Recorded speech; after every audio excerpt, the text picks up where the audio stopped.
More now on our top story, the ambush in Dallas. And there's a lot of talk tonight about how police killed the shooter. Yeah, they sent in a robot to blow him up with a bomb. Rachel Kim joins us now with a look at a tactic that is raising a lot of questions tonight. Yeah, Paul and Pat, bomb robots became widely used by U.S. troops in Afghanistan and Iraq to blow up IEDs or improvised explosive devices. Dallas police say they used one to kill the shooter because other options would have put officers' lives in danger. Here in Southern California, we've seen police use bomb disposal robots to check out suspicious packages, use them for crime scene surveillance, help in hostage situations, and of course, defuse bombs. These robots have been part of police tactical equipment for years, but when a robot was used to deliver the bomb that killed the suspected shooter in Dallas Thursday, it's believed to have been the first time one was used to intentionally kill someone. Dallas police say they used a bomb robot to take out Micah Johnson because they had no other choice. Pay attention to the language of the false flag operations inherent in the King Alfred Plan. The official story is a story you will never get. What you get, I'm going to jump a couple slides and tell you what you get. In this particular image, we watch how the media is used to convey or create a thought that it wants to impress upon you about the world. So in this picture, which I'm sure someone in this room has seen before, here's a picture of a guy chasing a man with a knife. And his foot, as he's exiting, is kind of sharp looking, right? Below here is a cameraman taking a picture, a video of what's happening, okay? And in the camera's view, his foot running away, he actually becomes the aggressor, and the real aggressor becomes the victim. Doesn't that reflect what is taking place in the media today? The genuine victim is being conveyed as the aggressor, and the aggressors are being conveyed as the what? The victims. But it's all about the way that the media choose to convey these thoughts. You have to pay attention. If something is true because you saw it on Fox 5, I'm sad to break it to you, but you are part of the problem. If something is true because Avdiel, every single paper at the bodega got the same story. If that's true to you, you part of the problem, because all them papers is owned by the same corporations, and they got to say the same thing. That's right. Or else they don't get funded, or else somebody get fired. Now, this is what I was talking about earlier. Martial law and FEMA camps, and they're using Walmart as the backdrop. What are we talking about? This is the symbol, by the way, for Rex 84 and the King Alfred Plan. And there's a lot of information with the symbol, but I took up a lot of time, so I may not be able to convey it in this single teaching, but I want to make this very, very clear. The mass shutting down of major retail space is actually headed by FEMA. And what these are right now, they're underground training camps for what's going to happen. When it actually happens, it's a real concentration camp. And who do you think fills those concentration camps? Man.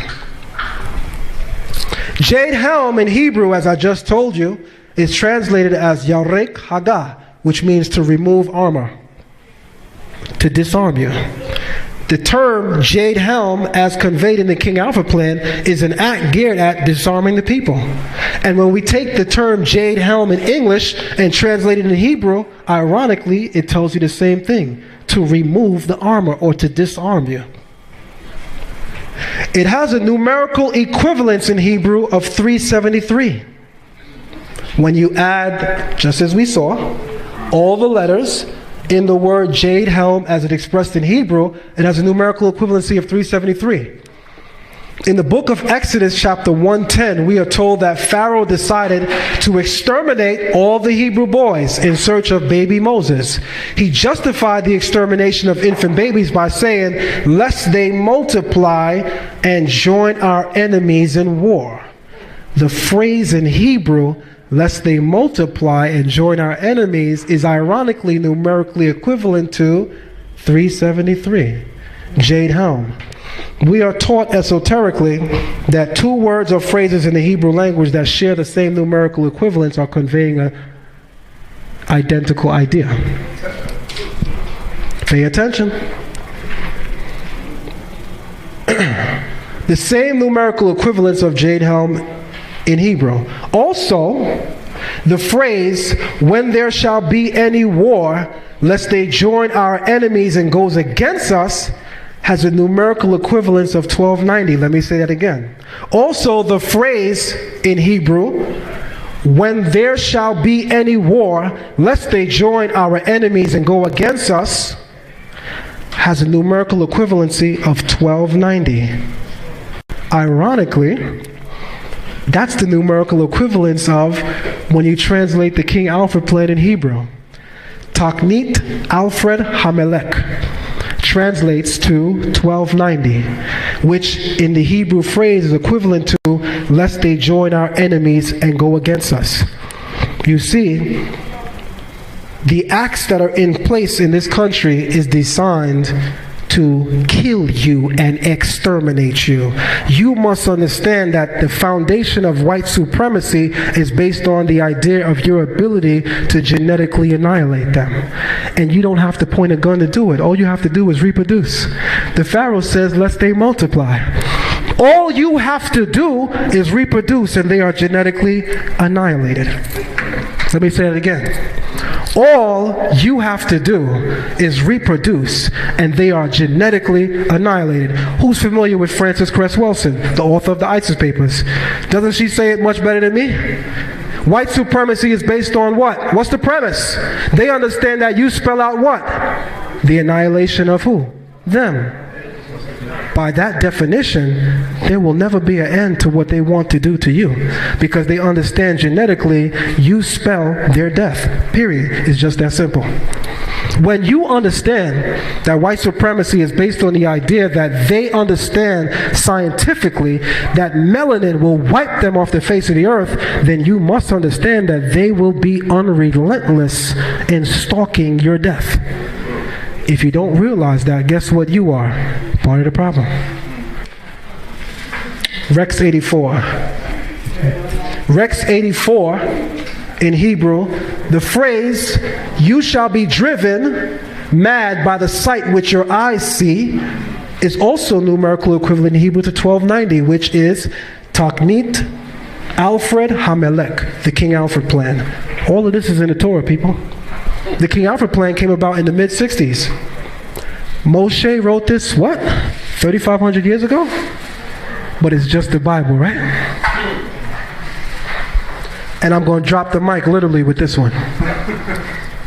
Deuteronomy 28:68 happens to be the most famous verse in the entire Bible for us Hebrews, correct?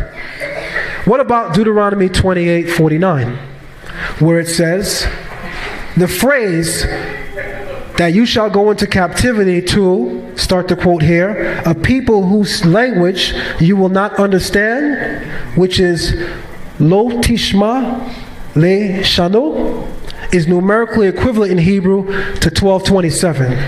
A nation whose language you shall not understand, as conveyed in Deuteronomy 28:49, is numerically equivalent to 1227. Big deal, Avdiel. Well, what other phrase is that equivalent to? Sakar Avadim HaTransatlantit, the transatlantic slave trade. Hallelujah. Atomically, Socrates' philosophies and hypotheses can't define how I be dropping these mockeries. Lyrically perform armed robbery, flee with the lottery. Possibly they spotted me. Battle scarred shogun, explosion when my pen hits tremendous. Ultraviolet shine blind forensics.